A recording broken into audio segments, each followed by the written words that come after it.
Greetings from occupied New York City. This is Truth to Power News, bringing you the beat from the street on this sunny September 17th. Today marked the one-year anniversary of Occupy Wall Street, the original creative organizing action that gave birth to the Occupy movement, which has since spread like wildfire across our nation and the world. Since the movement's inception, the mainstream media has done its best to downplay the significance of this burgeoning populist resistance, making a particular point this year to proclaim the movement dead in its tracks. To the contrary, what we witnessed today and into the night refuted all such claims and proved without doubt that this movement, the idea that is Occupy, is only gaining momentum and getting stronger with each passing moment.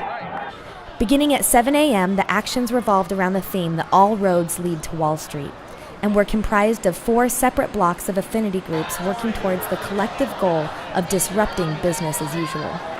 The blocks themselves were designated as the 99%, Debt, Eco, and Education, and their locations separated Manhattan's financial district into 4 corresponding physical zones, with targeted corporate locations, pre-planned and spontaneous actions, jovial mischief-making, and heated confrontations.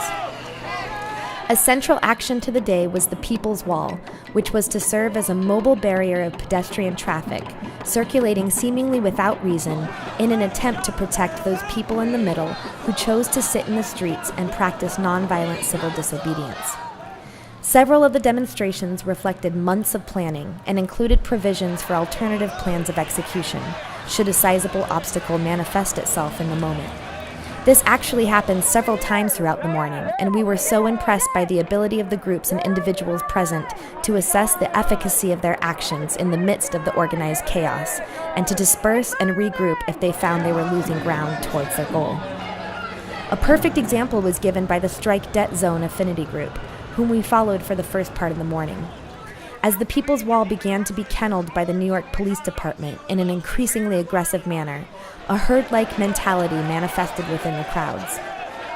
While adrenaline set in, participants attempted to navigate the narrow, barricaded maze-like streets and began to form as a march, instead of an effective, fluid, and dispersed human shield. Texts were sent forth via the communications team off-site, encouraging affinity groups to disperse, reconvene, and refocus on the task at hand. Once regrouped at our point of origination, we watched the Strike Debt affinity group hold an impromptu meeting with a loose but effective consensus-based decision-making model.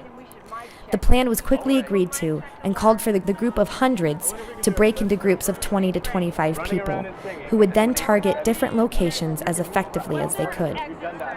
We followed one such group as they went civilian, parting ways and dissolving into the commuter pedestrian crowd, only to meet up 5 minutes later at the corporate headquarters of J.P. Morgan Chase, and upon making the call, rushed the revolving doors, slid past security, and reveled in the peaceful disruption of business within the bank.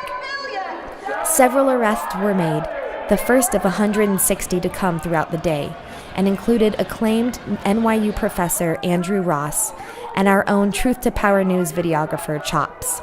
As of the time of this recording, we are still unsure as to Chops' whereabouts and safety.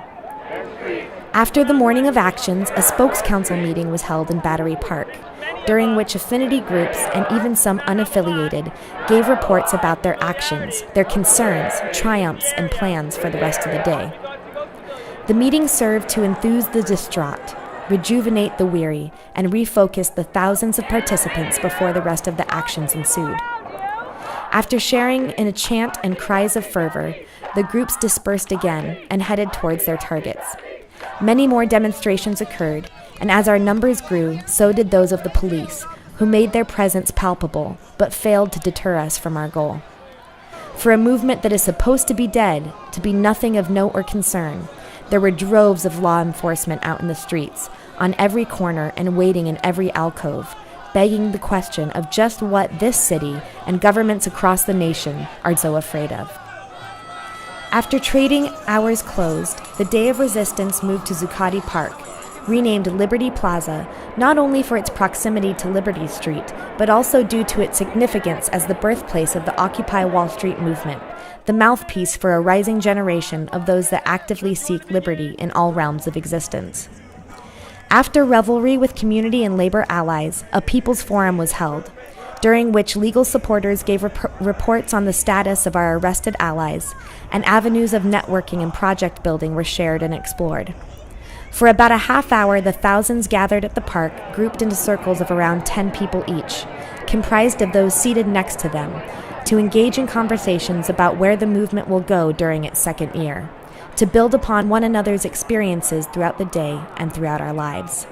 The scene was electric and inspiring, and so incredibly fruitful. It reeked of life and stood as another testament to the lasting power of our collective idea. We gathered many amazing interviews throughout the day, including the Reverend Billy of the Church of Stop Shopping and gospel singer and longtime activist Michelle Schacht. While en route to jail support to see if there were any updates on Chops' status, we witnessed the forces of the NYPD amassing just blocks from Zuccotti, with school buses for future arrestees in tow, preparing for what we could only assume would be a brutal and unnecessary preemptive eviction. As the night wrapped up at the park, though, birthday cakes were served and devoured by physically hungry yet spiritually satiated new friends. And even as the riot cops approached the scene, it was wonderfully clear that the Occupy movement isn't going anywhere.